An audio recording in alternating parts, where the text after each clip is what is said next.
Ms. Donna.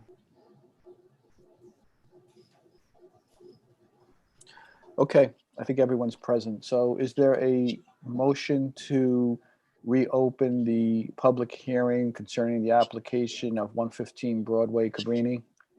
Trustee Sullivan, second. Trustee Nell, all in favor?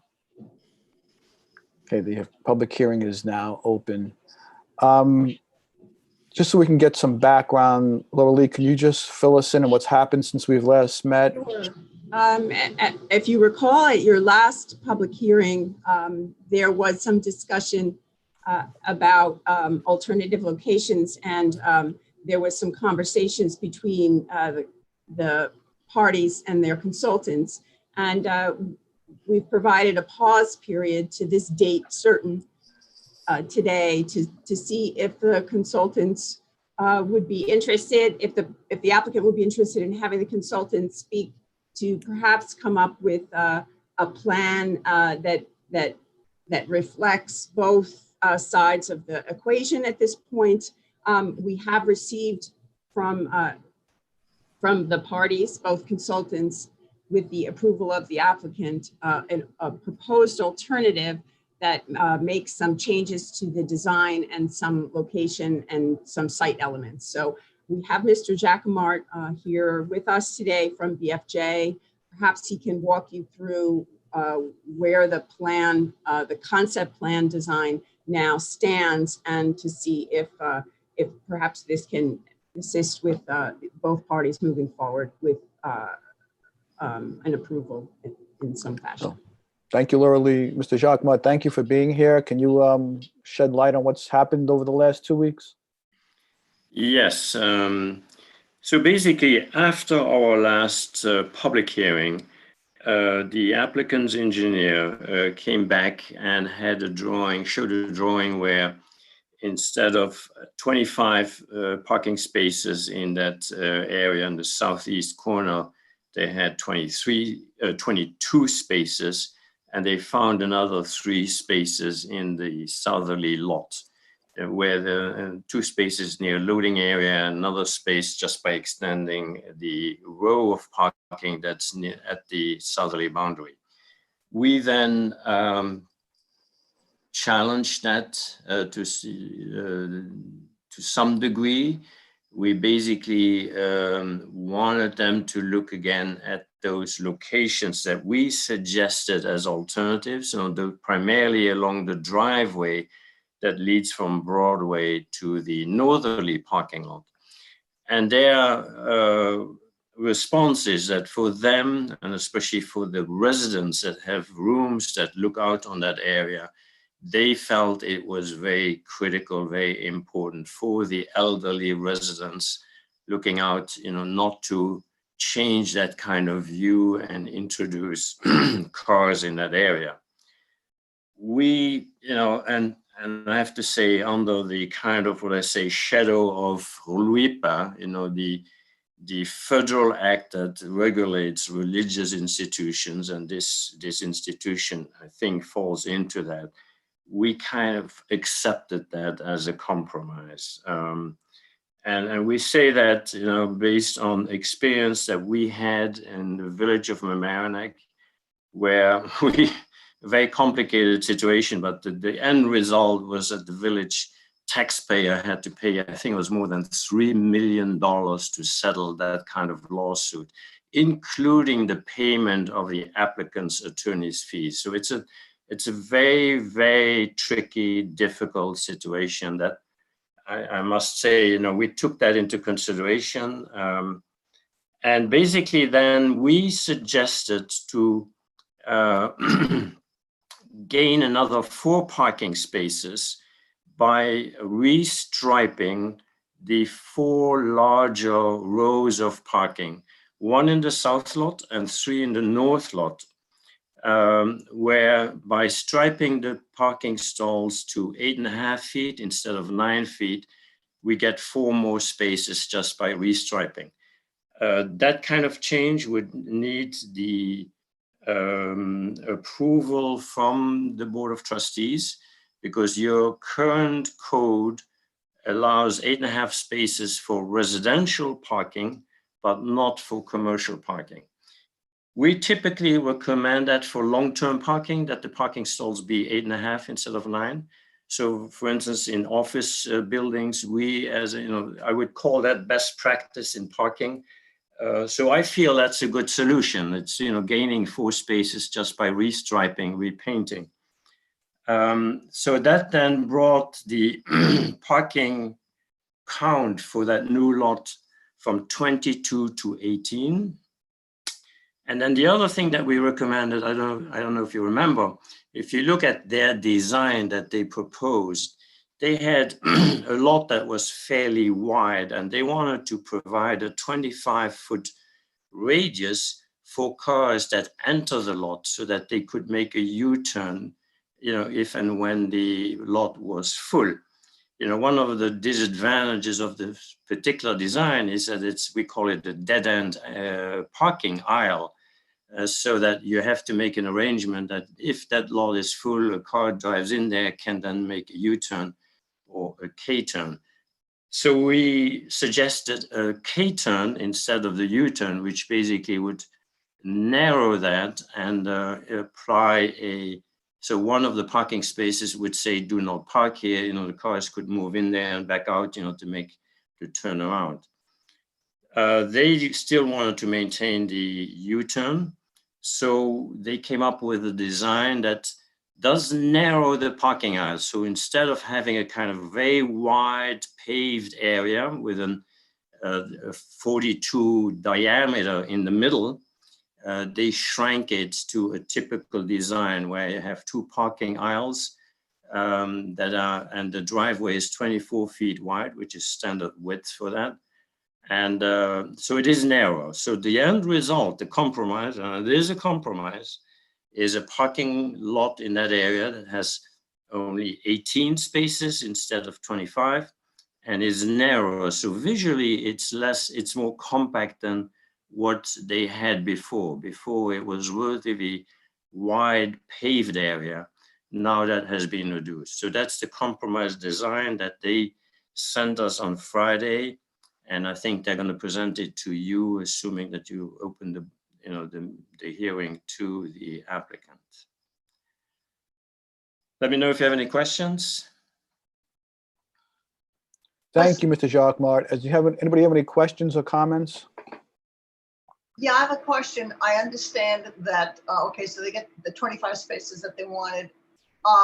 Have you discussed with them, or can we somehow, though we can't enforce it, but a transit demand management program, which really has not been totally addressed? I know you've given significant amount of suggestions for it, but I haven't heard any replies from the applicant about a TDM program that would be introduced to reduce the amount of cars coming into the facility.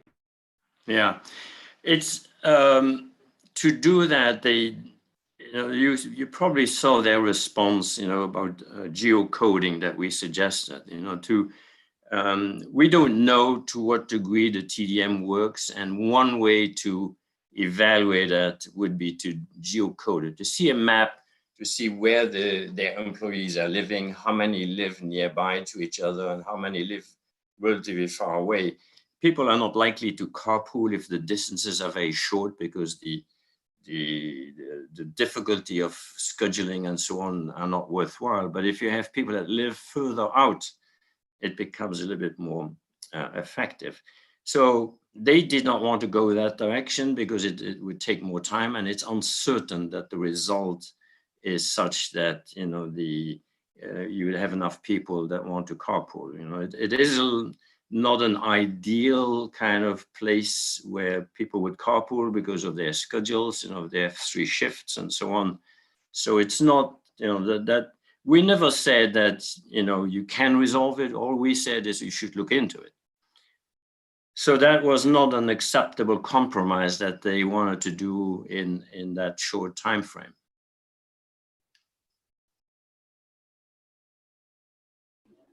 I believe that the applicant's representatives are here as well.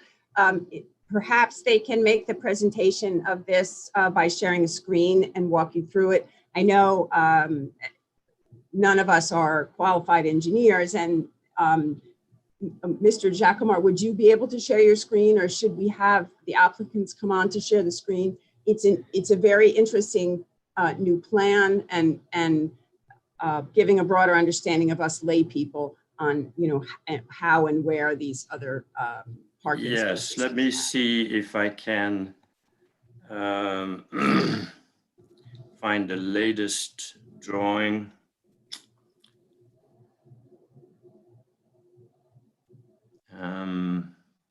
I think I have to go to the email I got from them on Friday.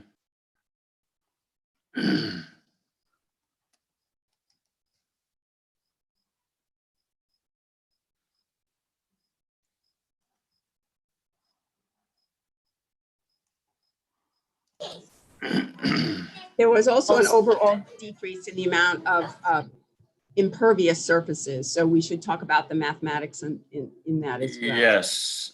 Let me share screen. I think somebody on your side has to. Can you see my screen? Yes. Okay, so this is the 18 space compromise. So in terms of footprint, it's much narrower. You can see this here is a distance of 60 feet. That's the typical layout of a 90-degree parking lot. And before they had a very large circle. And let me see, I may be able to show that to you as well.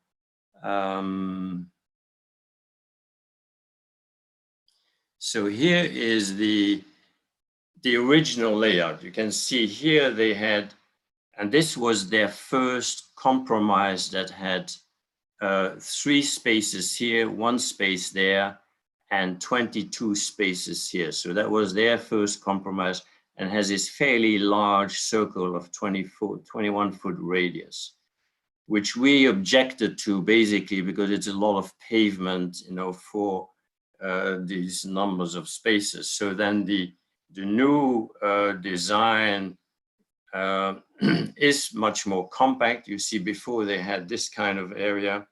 So in terms of, you know, our compromise is based here on less pavement and more green. You know, that was our major kind of objective, you know, given the overall you know, restrictions that they set on their side.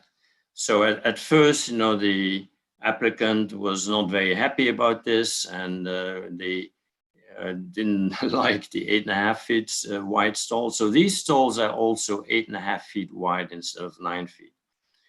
You would have to give them a waiver if you were to approve this compromise. But you can see it's a much more compact design.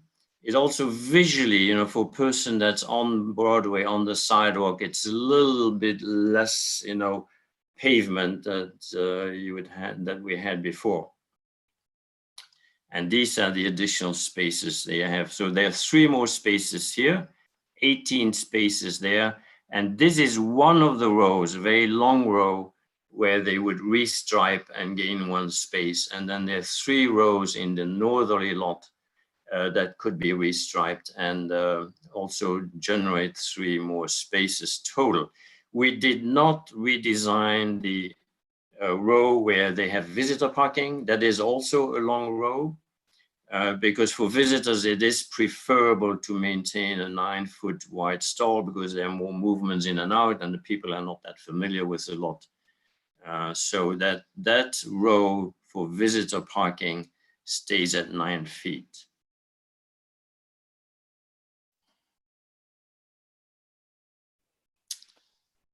Any questions? Comments? I think it's great that you guys were able to come up with this plan. I'm really, really happy to see that we worked together on this. Yeah, it is, you know, as I mentioned before, it is a compromise.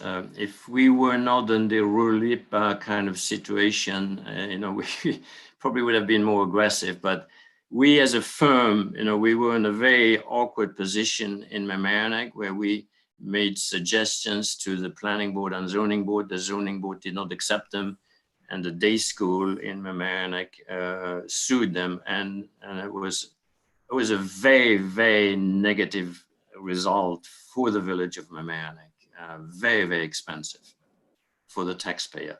So I have to acknowledge, that is part of our, why we felt we should compromise. Obviously, I'm happy that we were able to reduce the footprint. It is a more sustainable solution in regards to what we had before.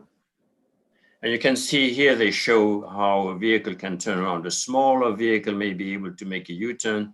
They also felt that they wanted this area for snow storage in wintertime. They don't want to store snow on the grass. So, that was another factor here. So if I understand though correctly, but for the threat of a suit under the Religious Act, your preferred solution is still the one you presented to us in your original report. Yes. And the basis for the applicant not wanting that is they don't want their residents seeing parked cars. Yes. They feel, and obviously there's some validity to that the residents that are, in a nursing home, they are, at the end of their life, that they feel, they want to maintain a certain quality of, the views that they have when they look out their windows. And obviously it's a subjective argument, the aesthetics tend to be, subjective to some degree. So it's their view of aesthetics versus, the views of the people walking along the sidewalk. So that's where we felt that because of WRIPA, one should kind of accept that compromise.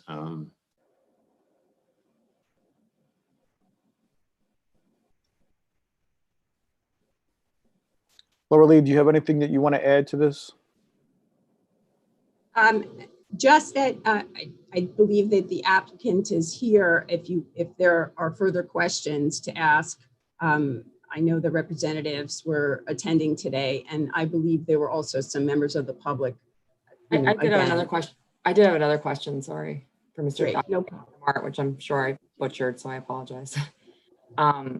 But do you have an estimate of what your original plausible alternative would have cost to construct?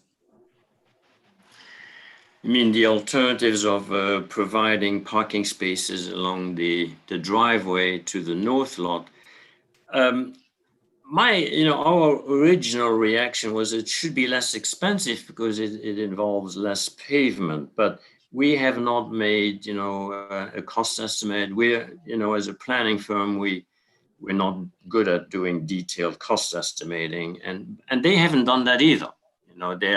Their attorney at a certain moment, I remember one of the first public hearings that I participated, said that our solution was more expensive than this solution, but we haven't seen that. We have not seen anything to support that. I'm sorry, Mr. Jackmart, my computer died and I dropped off right as you started answering. Could you just repeat it for me? I'm sorry. Oh, okay. It literally died, I'm sorry. No, that's okay. I was saying that in regards to the solutions that we propose, having this smaller parking areas off the driveway that goes to the north lot, it was always my assumption that it would be less expensive because there's less pavement. You just work off the driveway, and but we have not done the cost estimate, and they have not either. And I mentioned that their attorney in one of the first hearings that we participated in said that our solution that we proposed, these various lots, was more expensive, but we have not seen that. The engineers have not made the cost estimate, and so I can't say whether it's more expensive or not. If it turned out that it was less expensive, does that change your viewpoint on this compromise solution? No, I think in this case, this factor, and it seems that for them it is important that even if it was less expensive, they feel that it is important to maintain the view for the residents as the view is today, more or less green and trees and so on. And it is also a fairly attractive frontage. I don't know if you saw that, they tested our alternatives by parking cars on the grass at those locations where we suggested, they could build smaller parking areas off the driveway. And they feel that's an unacceptable visual impact for their residents. So I think their attitude is that even if it costs a little bit more, they would prefer to do this 18 space lot as it is designed here. I have an observation. Excuse me? Mr. Jacobitz, I have a question for you. I know that we have looked into many different alternatives, and as much as I appreciate that they consider a change in their original design, what happened with the idea of utilizing a shuttle to transport the staff in different shifts to other spaces or parking locations within the village? We continue to, I personally continue to try to avoid, actually disrupting the green spaces for the same reasons that you just described, to preserve the green and the views of those residents. Any opportunities in that area of alternative ways in order for us not to even disturb that area with the parking lot? For an institution like Cabrini, with 3 schedules and so on, and they have 200 parking spaces, it's generally not feasible to operate. I mean, it's feasible, but it's expensive. And if they were to operate a shuttle bus, they would have to operate it over a very long time period, for the main shift, the evening shift. The number of people that would use the bus, would be very low, and it ends up being very expensive. In comparison to Mercy College, they were basically on one shift, and it was a larger number of parking spaces there, a larger number of commuters. It is more feasible. And, and basically Mercy College did not have room on their site to do this. And in this case, they feel they have room on their site. It's a very, it's a small number that we're talking of in terms of, we're talking 225 additional spaces vis-a-vis a total of about, I think they have 198 or 200 spaces today. So operating a shuttle bus would be relatively expensive in terms of the annual operating costs, and not very productive in terms of the number of people that they would carry. Thank you. I have another question about the shifts. I understand, obviously, the nursing shift is 24/7, but the office workers, the day programs, the rehab people, is there any way we can get them to use things other than cars to help with the parking problem, or is that not doable? They have a few people, the survey that they did, they have a few people that carpool and use public transportation. I think mostly the bus, very few coming by train. So today they have a few people, and you may remember we compared it to the census statistics for the people that work in downtown Dobbs Ferry, and they have about the same amount of people using public transportation as the typical person working in downtown Dobbs Ferry. So in that sense, they are typical, and again, because of the, even though, yes, they have a main shift where they have the largest number of people. I can't remember exactly how it breaks down, but it's probably 60-70% of the total employees work on that main shift. it's still a relatively small number when you look at that in terms of the feasibility. I would say they should look at the feasibility anyway. The geocoding, I don't know, the reaction from their engineer was not, in my view, not very professional, and said geocoding does not reduce traffic. And I said, well, we never said geocoding would reduce traffic. It's a way to look at, whether it's feasible or not.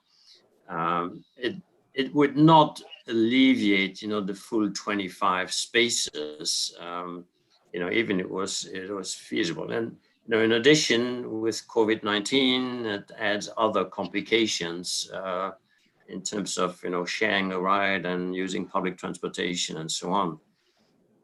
So that adds another kind of level of complications.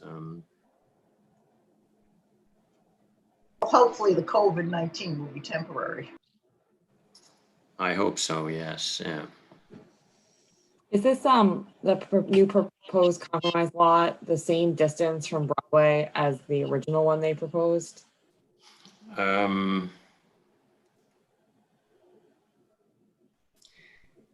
It looks like, and maybe a little bit less, it's basically the same distance, but it's not as wide. You can see how the original design takes up a much wider area compared to the new design. And this one, it does have this kind of open area that would be signed, for a turnaround. I would have preferred to see a hammerhead turn, but they also felt they wanted to have areas where they could store the snow in the wintertime.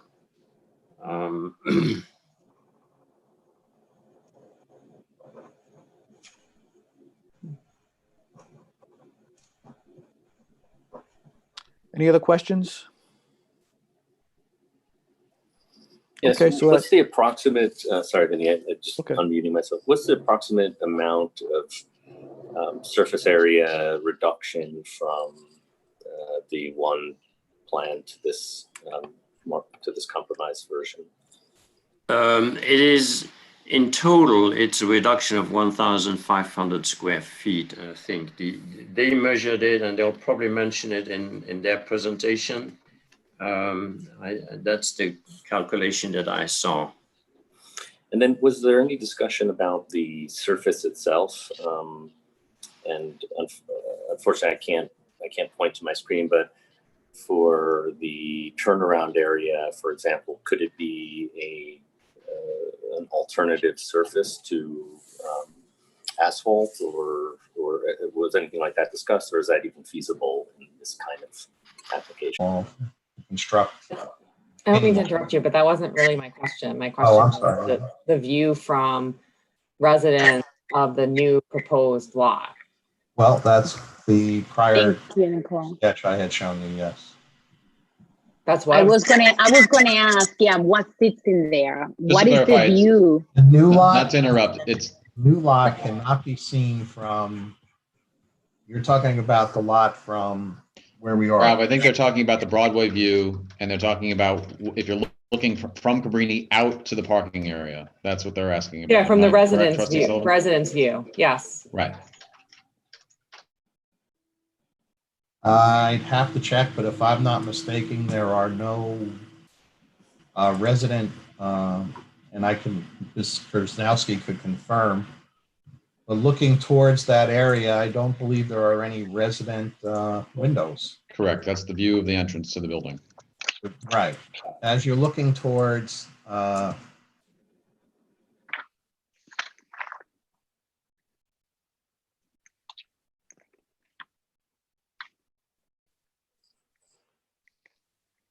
right, I gotta find it.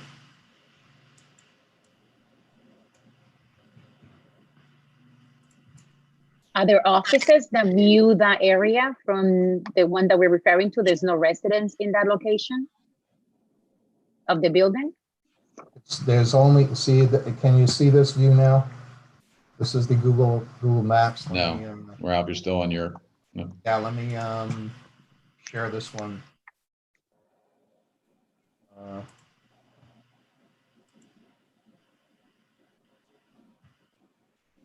Oh, sorry, I'm not used to doing this. This is really,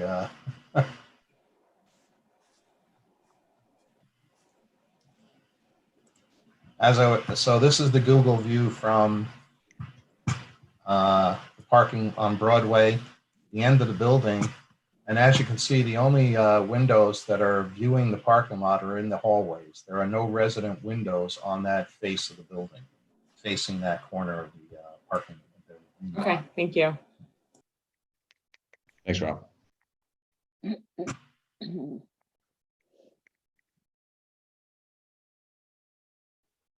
So, having heard nothing else, is there a motion to close this public hearing? Denny, I think you were going to check and see if there were any. Yeah, she did. There's nobody, right? Okay, sorry. So you want to take a motion to close the public hearing and authorize council to draft a proposed resolution for your meeting on the 11th. That would be the resolution that would cover all the bases for you. Okay, is there a motion to close the public hearing and authorize our council to draft a resolution reflecting the majority's view for the August 11th, 2020 meeting? Trustee Nell, second trustee Patino, all in favor? And that passes unanimously. So I want to thank you, everyone. Thank you, Mr. Palmer. Thank you, everyone from Cabrini. Thank you, Mr. Perugine and Mr. Jacques Mart. And we'll put this on for August 11th for a vote. Thank you, Mr. Mayor, and thank you for holding the special meeting. You're welcome. Thank you, everybody. Take care, everybody. Take a motion to close your meeting. Oh, a motion to close the meeting. Trustee Taylor, second. Trustee Sullivan, all in favor. The meeting is closed. Thank you. Just to let you all know before you go, the pool passed Board of Health. Yay. So Yay. tomorrow? Yes, opening Oh. tomorrow, training lifeguards today. Great. Amazing. Good news. Fantastic. Great news. Thank you. Take care, everybody. Bye.